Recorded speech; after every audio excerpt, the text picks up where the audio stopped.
তখন এটা করে নিলে অসুবিধার কিছু নেই, তাই তো? সঙ্গে সঙ্গে কারেন্ট রিয়াকশনটা পেয়ে যাবে। শুনতে পাচ্ছ?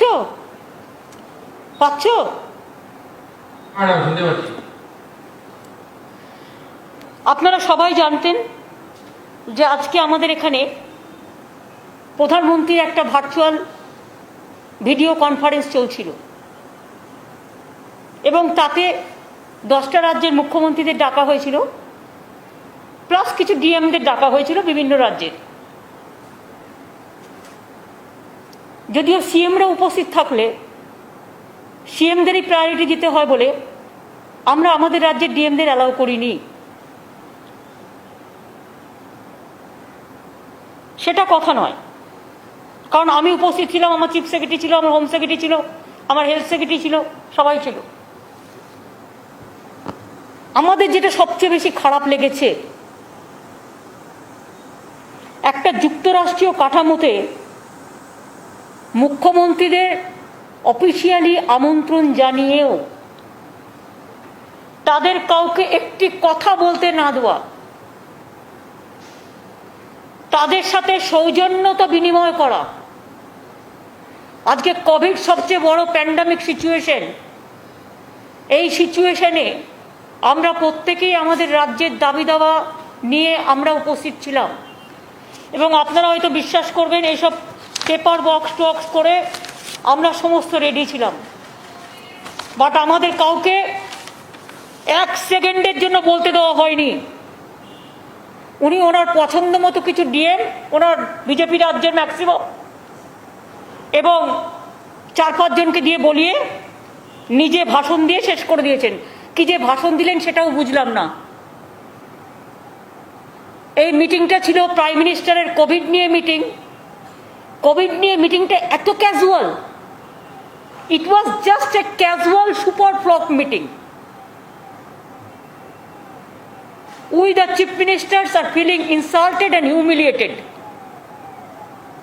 and we are astonished to see that Prime Minister called a meeting and invited the chief ministers, and all the chief ministers were sitting just like puppet. Nobody is allowed to speak. Then how do we speak about the public demand? We never ask about the COVID vaccine. They never ask about the medicine position. They never ask about the oxygen position. They never ask about the remdesivir, the medicine, the urgent, what is not available in the market now. They didn't ask us for the black fungus, that new disease. এবং আমরা really লজ্জিত। আজকে আমাদের সরকারের 10 বছর পূর্ণ হচ্ছে। আমি আজকে শপথ নিয়ে বলছি, আমরা ভেবেছিলাম প্রধানমন্ত্রীর কাছে আমরা বলবো আমাদের ভ্যাকসিনটা দিন, যাতে সবাইকে ভ্যাকসিনটা দেওয়া যায়। উনি তার ভাষণে বলছেন করোনা নাকি কমে গেছে। যদি করোনা কমে গিয়ে থাকে তাহলে এত মৃত্যু হচ্ছে কি করে? যদি করোনা কমে গিয়ে থাকে, কখনো কমে কখনো বাড়ে, এই নেগলিজেন্স করার জন্যই করোনাটা বেড়েছিল। 6 মাস কোনো কিছু না করার জন্য করোনা বেড়ে গিয়েছিল। আপনারা দেখেছেন 8 ফেজ ইলেকশন করার জন্য বেঙ্গলে গ্রামে গ্রামে করোনা বাড়িয়েছে। প্রায় 5-6 লক্ষ সেন্ট্রাল পুলিশের ফোর্স এখনো পর্যন্ত 105টা ব্যাটালিয়ন পড়ে আছে এবং করোনাটা বাড়িয়ে দিয়ে চলে গেছে বাংলায় গ্রামে গ্রামে। তা সত্ত্বেও আমরা প্রায় 284টা হসপিটাল আমরা ট্রিটমেন্ট দিচ্ছি, প্লাস আরও অনেক হসপিটাল আছে যেখানে আমরা 234টা কোভিড হসপিটালের মধ্যে 184টা গভর্নমেন্ট হসপিটাল এবং 41 আমরা প্রাইভেট হসপিটালে ট্রিটমেন্ট দিচ্ছি। কিন্তু আমাদের খারাপ লাগলো যে প্রধানমন্ত্রী এত ইনসিকিউর ফিল করছেন নিজেকে যে একটা মুখ্যমন্ত্রী কথা শুনতে চাইলেন না। এত ভয় কিসে?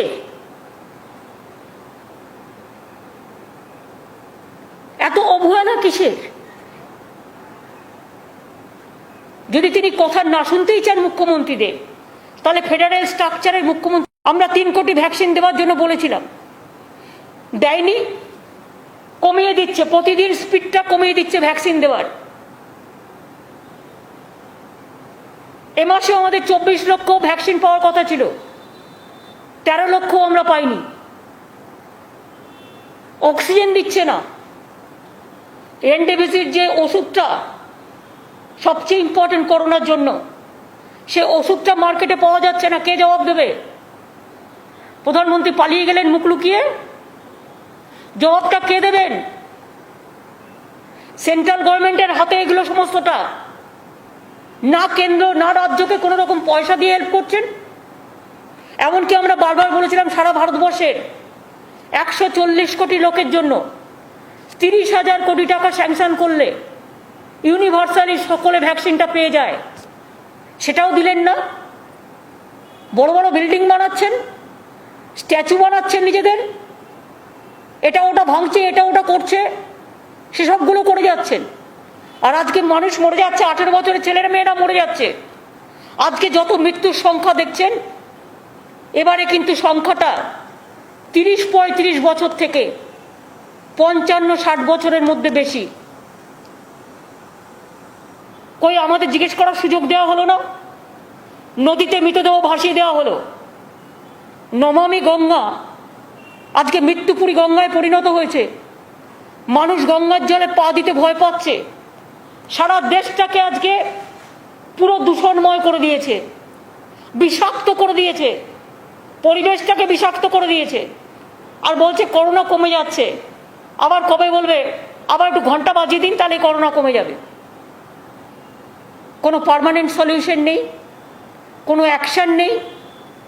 আমরা ভেবেছিলাম যে আমরা বাংলার কথা বলবো এবং আমাদের একটা প্ল্যান ছিল, টিকায় আমরা প্রথম, আমরা সবচেয়ে ভালো টিকা সিস্টেমটা কাজ করি।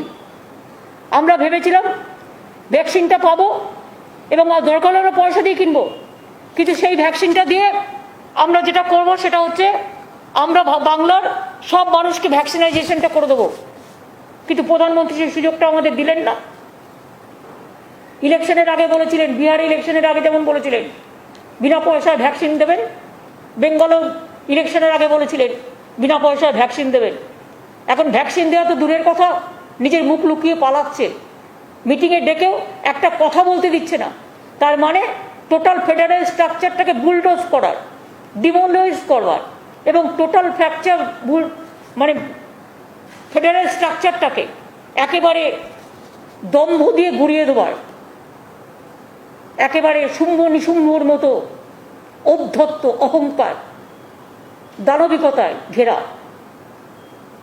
একটা দেশ চলছে, যে দেশের আমরা অধিবাসী। আমরা গর্ব করি আমাদের দেশ নিয়ে। কোনো ভ্যাকসিন প্রকিউরমেন্ট করা হচ্ছে না। এবং দেখুন আমাদের এখানে যেটুকু গ্রামে গ্রামে বেড়েছে বিকজ অফ 8 ফেজ ইলেকশনের জন্য। বারবার বলেছিলাম একবারে করে দেওয়া হোক, অন্তত 4টি ইলেকশনেও একসাথে করে দেওয়া যেতে পারত, করেনি। গায়ের জোরে কথা শোনেনি। কি চলছে সবই তো দেখতে পাচ্ছেন। পোস্টপোল ভায়োলেন্সের নাম করে সেন্ট্রাল টিম পাঠিয়ে দিচ্ছে। আর কই সেন্ট্রাল টিম পাঠিয়েছে উত্তরপ্রদেশে, যখন ডেড বডিগুলো ভাসিয়ে দিয়েছে, সারা দেশের গঙ্গা দূষণ করে দিয়েছে। আজকে কই সেন্ট্রাল টিম পাঠাচ্ছে দেখতে কোথায় ভ্যাকসিন আছে আর ভ্যাকসিন নেই, কোথায় অক্সিজেন আমাদের যেগুলো তৈরি করার কথা অক্সিজেন সেন্টার, সেগুলো করতে দেওয়া হচ্ছে না, ঝুলিয়ে দেওয়া হচ্ছে, ডিলে করে দেওয়া হচ্ছে। সুতরাং আমি মনে করি country is facing very critical, passing through a very critical juncture where Prime Minister is very casual, and today the meeting is been proved that it is a super flop, a casual meeting. He wanted to get the publicity through some media, and that's why whatever he thinks, he expressed his opinion, but he didn't allow the other chief ministers of the state. There are so many chief ministers' name was enlisted, Bengal to Maharashtra to Kerala to so many, but nobody was allowed to speak what they think. Are we the bonded labor or are we the puppet? Only what his master voice, their matter, and opposition is no matter. They have demolished the federal structure. They have forgotten the constitutional provisions. They have violated the COVID norms. They didn't allow us to speak how to control the COVID pandemic. The medicines are not available. The oxygens are not available. The remdesivir, this medicine is not available. The other thing is not available. And vaccine also, I do not know how long. If we accept his formula, then it may take 10 years to give vaccine to all. Then so many persons will die. Even you have seen so many young generations. We have to give vaccine to them. I have written a letter to Prime Minister so many times that please provide us vaccine. We want to give from 18 years. 18 years plus 45 years plus 60 years, all we want to give universal vaccine. Even if you give us the procurement for vaccine, then we may pay also. Because Bengal, we have already purchased 60 crores rupees the vaccine we advance for private purchasing. But sometimes it is not available. So where will get? We have our good infrastructure. Our doctors, sisters, all, they are working. They are working in a very good manner. That's why the present situation, I can tell you, Bengal, that though the vaccine speed is very low, they are not giving us the vaccine. But instead of that, now our weekly positive rate is coming down. Current positive rate is around 28.7%, lower from highest positivity rate 32.8%. And death rate is significantly lower, 0.69% in this phase of COVID-19. We have 234 COVID hospitals, 184 government and 41 requisition private hospitals. We have 40,000 the oxygen beds and including ICU, HDU bed. And our occupancy rate in the hospital is 41%. So we can spare more people. And also in safe home also, we have so many, even private hospital also, we have said that 60% should be reserved for COVID patients. And now, you see, vaccination drive,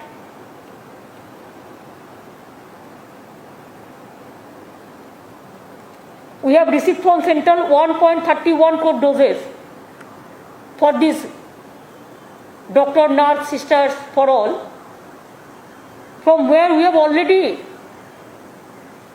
administered 1.26 crores already. And for vaccination further 18 plus to 44 plus category, we have been allocated 17.5 lakh doses. There we have paid 60 crores for that. And we are giving priority to our hawkers, to our transport drivers, to our sabjiwala, থেকে শুরু করে যারা গরিব মানুষ পঞ্চায়েতে কাজ করে, মিউনিসিপ্যালিটিতে কাজ করে, 100 দিনের কাজ করে, এই সব লোকরা যাদের জন্য আমরা বেঁচে থাকি, তাদের আমরা চেষ্টা করছি যে যাতে তাদের আমরা ডোজটা দিতে পারি। আমরা আগে চেয়েছিলাম 3 কোটি ভ্যাকসিন, 3 কোটি ভ্যাকসিন পেলে আমরা 2 কোটি রাখতাম, দিতাম, 1 কোটি প্রাইভেটকে দিতাম, মানে 3 কোটি মানে 1.5 কোটি লোক পাবে, 1 কোটি মানে 50 লক্ষ পাবে, কারণ 2টো করে লাগে। এখন আমরা 8.6 crore ডোজ চাইছি যাতে আমরা সবাইকে দিতে পারি। মানে 18 বছর বয়সের পর থেকে যে সংখ্যাটা আছে ওটার জন্য আমাদের প্রয়োজন 8.6 crore, কিন্তু কেউ পাচ্ছে না। আমরা এটাও বলেছিলাম যে তোমাদের যদি কেউ ফ্র্যাঞ্চাইজি করে এখানে কোনো কারখানা তৈরি করে, আমরা ল্যান্ড এবং অন্যান্য সব সাপোর্ট দেওয়ার জন্য তৈরি, সেটাও আমরা বলেছিলাম, কিন্তু কিচ্ছু হলো না। আমাদের ভ্যাকসিন দেওয়া হোক। আমি আজকে আমাদের 10 বছরের মামাটি মানুষের সরকারের পূর্ণ হচ্ছে, আমি বাংলার মানুষকে কথা দিয়েছিলাম দেব।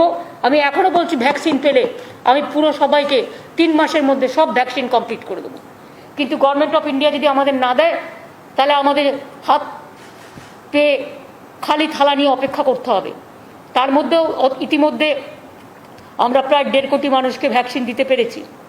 আরেকটা জিনিস আমার আজকে জিজ্ঞেস করার কথা ছিল যে কখনো বলছেন 3 সপ্তাহ পরে 2টো ডোজ, কখনো বলছেন 6 সপ্তাহ পরে 2টো ডোজ, কখনো বলছেন 40 দিন পরে 2টো ডোজ, কখনো বলছেন 1 বছর পরে 2টো ডোজ। অ্যাকচুয়াল ব্যাপারটা কি? Is there any study, any research? What is the guidelines? কেউ জানে না। যেহেতু ভ্যাকসিন নেই, কখনো বলে দিচ্ছে 7 দিনে 2টো ডোজ, প্রথম দিকে কিছু দেওয়া হয়েছিল 4 সপ্তাহের মধ্যে, এখন আবার বলে দেওয়া হচ্ছে 40 দিন পর, আবার বলে দেওয়া হচ্ছে 16 সপ্তাহ পর। সকলে একটা ডাইলেমার মধ্যে আছে, আমরা জানি না কি হচ্ছে। তার মধ্যে আবার একটা ব্ল্যাক ফাঙ্গাস এসছে, সেটা সুরাট থেকে এসছে গুজরাটে, এবং সেটা রাজস্থান প্যান্ডামিক অলরেডি ডিক্লেয়ার করেছে, এবং আমাদের এখানেও 4টে কেস আমরা পেয়েছি এরকম। সুতরাং এগুলো নিয়ে তো কথা বলার দরকার। সেই ওষুধগুলো পাওয়া যাচ্ছে না। আমি যে ব্ল্যাক ফাঙ্গাস হলে যে ওষুধগুলো দেবো লোককে, সেই ওষুধগুলো পর্যন্ত দিচ্ছে না। এই ওষুধগুলো কেন্দ্রীয় সরকারের ভান্ডারে থাকে এবং এটা তাদের কাছে প্রকিউরমেন্ট করার পলিসি। তো মহা মুশকিল। আমরা রাজ্য চালাচ্ছি, আর রাজা, যিনি দিল্লির রাজা হয়ে বসে আছেন, সম্রাট হয়ে বসে আছেন, সেই শাহেনশাহ মানুষের দিকে তাকাচ্ছেনই না। তিনি বলে দিচ্ছেন সব ঠিক আছে, সব ঠিক আছে, সব ঠিক है, सबका साथ चलेगा। আগে বলতো সবকা বিকাশ সবকা সাথ, আর এখন বলছে সব ঠিক है, করোনা ঠিক है। মানুষের মৃত্যুচ্ছ বলে একদিকে, আর একদিকে এদের ঔদ্ধত্য, অহংকার, টোটালটাই নেগলিজেন্সের ওপরে চলছে, এবং এইভাবে কতদিন চলবে আমি জানি না। But we are really sorry, we are shocked, we are astonished. And আমাদের এখানে অক্সিজেন 450 মেট্রিক টন দেওয়া হচ্ছে, আমাদের দরকার 700 মেট্রিক টন। আমাদেরটা কেড়ে নিয়ে গিয়ে অন্য রাজ্যে দিয়ে দেওয়া হচ্ছে, সেটাও বলতে পারলাম না। আমার এখানে আমি বলতে চেয়েছিলাম, সারা ভারতবর্ষে 30,000 কোটি টাকা দিলে ইউনিভার্সাল 140 কোটি লোকের পেয়ে যেত, 18 বছর থেকে 18+, 45+, 60। তাহলে প্রবলেমটা অনেকটা সলভ হতো। ভ্যাকসিনটা দিলে আবার যে করোনা হয় না তা ঠিক নয়, কিন্তু যেটা আমরা শুনছি যে ওয়েটটা একটু কম হয়, অনেকে বেঁচে যেতে পারে, 90% পিপুল বেঁচে যেতে পারে। তা সেটা আমরা কেন করছি না? সেটা না করে আজকে সবাইকে মৃত্যুর দিকে আমরা ঠেলে দিচ্ছি। আপনারা তো কলকাতাও দেখছেন, কলকাতার মেয়র যে সারাদিন কাজ করে বেড়ায়। আমি কোর্টে সাবজুডিস বলে আমি কিছু বলবো না, বাট এটা আমি নিশ্চয়ই বলবো যে ও সারাক্ষণ কাজ করে বেড়ায় এবং সারাক্ষণ ফিল্ডে থেকে কাজ করে বেড়ায়। কিন্তু আজ 4 দিন ধরে কলকাতা ভ্যাকসিনেশনের কাজ, ক্লিনলিনেসের কাজ আমরা অন্যভাবে করছি, কিন্তু একজনের বিকল্প তো আরেকজন হয় না। এই প্যান্ডামিকের টাইমে ভ্যান্ডেটা পলিটিক্স করবার টাইম আছে ওদের, ভ্যান্ডেটা রাজনীতি করবার টাইম আছে ওদের, এবং সেক্ষেত্রে প্যান্ডামিক নিয়ে রাজ্যকে ডেকেও রাজ্যকে বলতে দেওয়া হয় না। তার মানে ওরা কোথায় নিয়ে যাচ্ছে? কেন্দ্র রাজ্যের সংঘাতকে, ফেডারেল স্ট্রাকচারটাকে, যুক্তরাষ্ট্রীয় কাঠামোয় এটা মানায় না। এটা আজকে রাজ্যগুলোর অসম্মান হয়েছে, রাজ্যগুলোর অপমান হয়েছে। এবং ওষুধের দামও আপনারা জানেন, ফ্লিপ ফ্লপ পলিসি চলছে। কোনোটা 150, তো কাউকে দিচ্ছে 400, তো কাউকে দিচ্ছে 600। কোনো প্রকিউরমেন্ট পলিসি নেই, কোনো ক্লারিফিকেশন, কোনো ভ্যাকসিন মেশিন ম্যানুফ্যাকচারিং পলিসি নেই। ইভেন জিএসটি নিচ্ছে। ধরুন অক্সিজেন অনেকে বিনা পয়সায় দিতে চায় কর্পোরেট হাউস থেকে, অনেক মানুষ কাজ করতে চায় এনজিও, তাদের কাছ থেকে জিএসটির টাকা কেটে নেওয়া হচ্ছে, আরও অন্যান্য তাদের কাছ থেকে সমস্ত ইন্টারেস্ট কাটা হচ্ছে। ফলে একটা লোক সোশ্যাল ওয়ার্ক করতে এসে দেখি মানে তার জলপাই দুটোই দিয়ে দেবে, তা কখনো হয়? একটা মানুষ যখন কাজ করতে আসে, মানুষ জানে আমি এই কাজটা করছি তার কারণ আমাকে গভর্নমেন্ট ফুল সাপোর্ট দেবে, যাতে আমার আবার ট্যাক্স না দিতে হয়। আজকে সেটাও নেই, পুরোপুরি ট্যাক্স দিতে হচ্ছে। আর উত্তরপ্রদেশকে দিয়ে একজন বলালো, নিয়ে বলিয়ে বলছে বহুত বড়িয়া চল রা হ্যায়। কই একবারও তো প্রধানমন্ত্রী কোশ্চেন করেননি? ডেড বডিগুলো কোভিড প্রোটোকল না মেনে কেন গঙ্গার জলে ভাসিয়ে দিয়েছ? কত ডেড বডি, তার হিসেব কত? আর বলছে ওখানে নাকি কিছু হয়ইনি, এমন একটা বলছে, মানে কোনো রেকর্ডটাকেই টোটাল চেপে যাওয়া হচ্ছে। তো তাপাকির বুলি, এই হচ্ছে পরিস্থিতি। সুতরাং আমি আপনাদের এটাই বলতে এসেছি যে আজকের মিটিং নিয়ে আমরা ভেবেছিলাম যে আমাদের বলার সুযোগ দেওয়া হবে, কিন্তু I am sorry, nobody was allowed to speak, but we are not the bonded labor. We thought that what we wanted to speak the Prime Minister. It is nothing against of the government or nothing against of the particular person, but it is the demand of the people to help the people. It is pro people demand. That when he didn't allow, then all the chief minister must protest on this. এবার আপনাদের কিছু জিজ্ঞেস করা থাকলে শুধু এই সাবজেক্টে বলতে পারেন। কোর্ট নিয়ে আমাকে কিছু জিজ্ঞেস করবেন না, আমি কিন্তু সাব জুডিস ম্যাটার নিয়ে রিপ্লাই দেব না। এটা আমাদের লয়াররা দেখছেন। হ্যাঁ, ওটা বলবেন না। আচ্ছা, ঠিক আছে। পিছিয়ে দিল কি হয়রানি? ঠিক আছে, বল।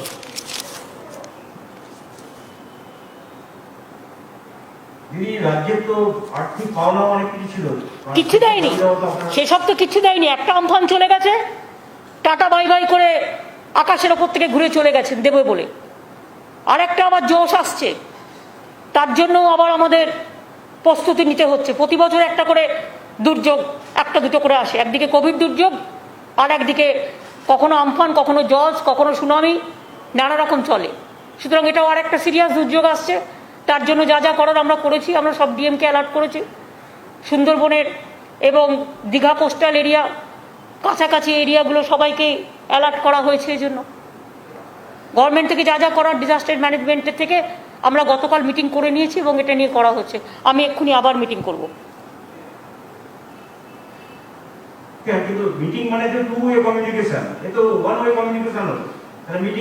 এটা ওয়ান ওয়ে কমিউনিকেশনও হয়নি, এটা ওয়ান ওয়ে ইনসাল্টেশন হয়েছে, ওয়ান ওয়ে হিউমিলিয়েশন হয়েছে। One nation and all humiliation. ওনারা বলেন না ওয়ান নেশন ওয়ান লিডার, উনি কাউকে বলতে দেবেন না ওয়ান নেশন অ্যান্ড অল হিউमिलिएशन। दीदी दीदी आपने कहा एक तो सीएम को बोलने दिया गया जो बीजेपी स्टेट के हैं, नहीं सीएम को नहीं बोलने दिया। क्या सोचता है आप लोग, क्या सुनता नहीं है जब बोलता है? कोई सीएम को बोलने नहीं दिया, डीएम को बोलने दिया। डीएम को थोड़ा थोड़ा डीएम को बोला, जैसा उत्तर प्रदेश को डीएम को बोला, एक एपी का बोला, एक छत्तीसगढ़ को बोला, ऐसा 4-5 डीएम को बुलाया। दीदी आप कह रही थी क्योंकि आज चीफ मिनिस्टर्स को बोलने का मौका नहीं दिया गया, आप कह रही थी महाराष्ट्र केरला जहाँ पे हाई केस लोड भी है, तो क्या सारे चीफ मिनिस्टर्स मिलके कोई कदम उठाएंगे? क्योंकि आज आप लोगों को बात करने का, अपना प्रॉब्लम सामने रखने का मौका नहीं मिला, क्या चीफ मिनिस्टर्स इकट्ठा होकर सामने आएंगे? देखिए, all chief minister will speak it's themselves. इसमें हम तो इंटरफेयर नहीं कर सकता है, किसका क्या बोलना है उसका फ्रीडम है। लेकिन बात ये हुआ है कि आज ने जो किया है एक डिक्टेटरशिप से भी ज़्यादा है। इसे लगता है कि देश में मार्शल लॉ चल रहा है, प्राइम मिनिस्टर का मर्जी माफिक सब चलेगा, सब उसका बॉन्डेड लेबर है, कोई पॉलिटिकल कार्टिसी भी उनका नहीं है। और सवाल हम लगातार देख रहे हैं, यूपी के अलग अलग जो घाट है वहां पर बॉडीज को डंप किया जा रहा है कोविड प्रोटोकॉल्स को वायलेट करते हुए। ये कितना चिंताजनक है? ये बहुत, देखिए बहुत चिंताजनक है इसी के लिए कि हमारा देश में नदी, सागर, समुद्र, लहरी ये ज्यादा है। India is a river, river is our Motherland, mother just like नदी मातृका देश। इधर में क्या किया उन्होंने रिकॉर्ड नहीं रखने के लिए, और जलाने का भी उसका कोई इंतजाम नहीं है, इंफ्रास्ट्रक्चर नहीं है। अगर इतना बढ़िया होता तो क्यों गंगा का पानी में फेंक देता? गंगा का पानी में कितना लोग नहाते हैं, कितना लोग पूजा पाठ करते हैं, कितना लोग गंगा का पानी लेके माथा में छूता है। पूरा गंगा को विषाक्त कर दिया और कहता है इधर उत्तर प्रदेश में कुछ नहीं हुआ है, सब डेड बॉडी गंगा में भसा दिया है। कितना सेंट्रल टीम भेजा प्राइम मिनिस्टर ने? हमारा इधर में जब इलेक्शन कमीशन था, इलेक्शन कमीशन का अंडर में तो थोड़ा एक दो चीज हुआ तो सेंट्रल टीम भेज दिया, तो नेशनल ह्यूमन राइट्स कमीशन भेज दिया, तो पार्टी का टीम भेज दिया। और पूछिए इतना लोगों को गंगा में भासाने का बाद कितना सेंट्रल टीम भेजा? आज कोविड में इतना लोगों को मौत हुआ, कितना सेंट्रल टीम भेजा, कितना पैसा दिया, कितना वैक्सीन दिया, कितना ऑक्सीजन दिया? कुछ नहीं दिया। लेकिन गंगा माई की जो हम पूजा करते हैं वो गंगा माई की खत्म कर दिया, हमारा एनवायरनमेंट खत्म कर दिया। इसके लिए हिंदुस्तान को बहुत बड़ा इसमें इसके लिए भुगतना पड़ेगा। Nature can not excuse everything. You cannot compromise with the nature. Nature is something different. और जब आज ग्लोबल वार्मिंग चल रहा है और जो ग्लोबल वार्मिंग चलने का बाद भी आप जो किया है इसका कोई माफी नहीं होता है। गंगा कितना कंटेमिनेट हो सकती है, वो बंगाल में भी आ रही है धीरे धीरे, उस पर कुछ सोचा है आप लोगों ने? क्योंकि वहीं से पानी आ रहा है यहाँ। तो हम क्या करें? दूसरा सवाल, हम क्या करें आप बोलो? हम मालदा तक हम बैरिकेड करके रख दिया था, जब डेड बॉडी आएगा तो हम उठा के उसको ससनमान में हम उसको क्रिमेशन कर देगा। कहां कहां भास के चला गया किसी का पता है? एक देश से और एक देश चला गया, पता है? जे लोगों ने ये काम किया वो लोगों के पास तो सीबीआई नहीं जाता है, जाता है क्या? आपने देखा? सेंट्रल टीम जाते हैं, ना सीबीआई जाते हैं, ना एनवायरमेंट जाते हैं, ना ईडी जाते हैं, सब दिखाने के लिए है। আপনি আমরা যেটা জানি সেটা হচ্ছে কলকাতার মেয়র তিনি টাস্ক ফোর্সের দায়িত্বে কলকাতার করোনার ক্ষেত্রে, তো মেয়রকে তো 4 দিন ধরে, যাই হোক সেটা আর বলছি না। আমি সাবজুরি আমি ম্যাটার সাবজুরিস বলে আমি কিছু বলছি না, কিন্তু যা করেছে ওদের সাথে এ অন্যায়ের কোনো সীমা পরিসীমা নেই। আমি কোর্টের ব্যাপারে মন্তব্য করব না, কিন্তু এটা ডেলিভারেড পলিটিক্যাল ভ্যান্ডেটা, পলিটিক্যালি আমি বলবো এই কারণে কোর্টের বাইরে as a political persons, as a government আমাদের ববি অনেক কাজ করে এবং ওদের ফুল টিম রাস্তায় নেমে কাজ করে। যে ছেলেটা নিজের ট্রায়াল দিয়েছে নিজের জীবনে, যখন কোভিডশিল্ড এসেছিল সে প্রথম নিজে ট্রায়াল দিয়েছে নিজের জীবনের রিস্ক নিয়ে, আর সেই ছেলেটাকে সহ সুব্রতদা সহ এদের সবাইকে যে আটকে রাখা হয়েছে দিনের পর দিন, এর যোগ্য জবাব বিচারের বাণী আশা করি সঠিক বিচার করবে। বাট অনেকটা সময় কেটে গেল, 3-4 দিন ববি কাজটা করতে পারলো না, সুব্রতদা কাজটা করতে পারলো না, ফলে ডেড বডি জমেছে কিনা আমার খবর নিতে হবে। দিদি, জয় চক্রবর্তী, নিউজ টাইম থেকে। যত এই প্রয়াত রাষ্ট্রপতি প্রণব মুখোপাধ্যায় যেদিনকে নমিনেশন জমা দেয়, আপনি প্রথমবার বলেছিলেন যে উৎকৃষ্ট লড়াই হবে, আপনি বার্তা দিয়েছিলেন প্রথমবার। 2024 সালে একটা সময় কি আসছে যে বিজেপির বিরুদ্ধে অবিজেপি একটা মঞ্চ তৈরি করে ওয়ানস্টন লড়াই করার সময় কি হচ্ছে? আপনি কি মনে করেন? দেখুন, আমি এখন কোভিড নিয়ে লড়তে চাই, আমার ফার্স্ট প্রায়োরিটি এখন হচ্ছে কোভিড নিয়ে লড়াই করা। আর সারা ভারতবর্ষে আমি মনে করি বিজেপির বিরুদ্ধে একটা টিম তৈরি হওয়া দরকার, যারা বিজেপির একনায়কতন্ত্রের বিরুদ্ধে সোচ্চার হবে এবং যারা ডিক্টেটরশিপ নয়, ডিক্টেটরশিপ ভার্সেস ডেমোক্রেসির লড়াই হবে। আমরা ডেমোক্রেসির পক্ষে, সেটা যারা যারা স্ট্যান্ড নেবে তারা স্ট্যান্ড নেবে, তারা যখন স্ট্যান্ড নেবে কথা বলতে চাইবে কথা বলবো, ব্যাস এবার ছেড়ে দিই। থ্যাংক ইউ, অনেক বলে দিয়েছি, লেখো ভালো করে।